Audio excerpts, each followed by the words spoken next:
Afternoon.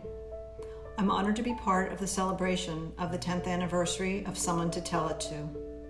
Over the past 6 years, Michael and Tom and the organization itself have left an indelible mark on my life. You see, a little over 6 years ago, my life as I knew it came to an end. August 26, 2016 has been seared into my memory forever. It was the night that I received a call from an ER doctor in Newark, New Jersey, telling me that my son Chris had died of an overdose. The very next day found Chris's father and me in a morgue, identifying his body, securing his release to a funeral home, and planning the funeral of my 35-year-old son. They say the mind protects you from horrible traumas by making you forget the details of it. Well, that was not my experience. I still see flashes of those moments when I least expect them.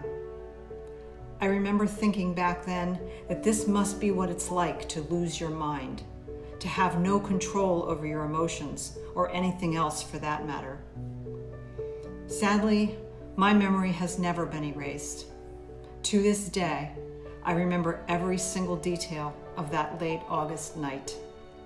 Any mother who has suffered the loss of her child can imagine the days, months, and years that followed.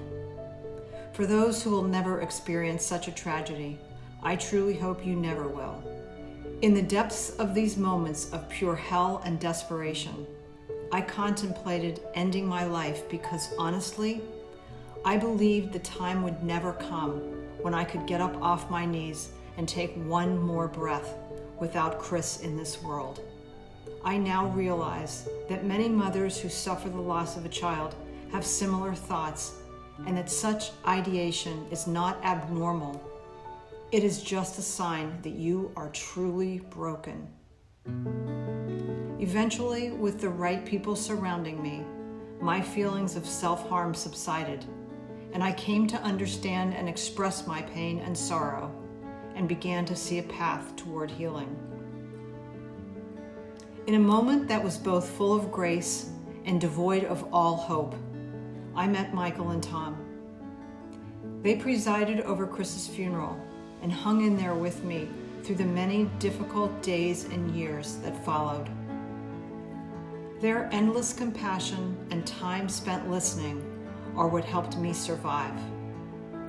They are the force that lifted me up and helped me take the first steps back into a life that I no longer believed I wanted. They listened when no one else could bear to hear what I desperately needed to say. They stood by me when the only thing I could do was cry. They assured me that I was capable of finding my lost sense of equilibrium and value, and that someday my sense of hope would also return. They listened. A few years later, as aspects of my professional life became intolerable and I needed to talk through the choices that lay before me, they were there then too. They listened. And in the end, I survived.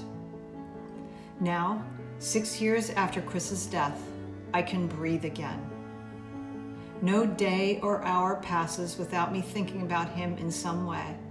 But I have come to terms with the loss of my son, and I can finally say I survived. Why? Because Michael and Tom listened. We all need someone to tell it to. We all face trials or crises in our lives that we feel are insurmountable, unsurvivable. Each of us needs to find a path through those challenges in order to reclaim a sense of peace and hope that has been lost. When people ask me how I survived, I always say that I put one foot in front of the other and just tried to keep pressing on.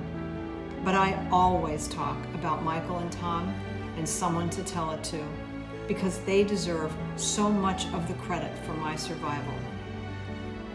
Yes, I did the work I needed to do in order to recover, but they were right there with me, helping to drag me over that finish line, not by trying to fix me, not by pitying me, but by believing in me and knowing that I had a story to tell and that they were prepared to listen to it for as long as it took.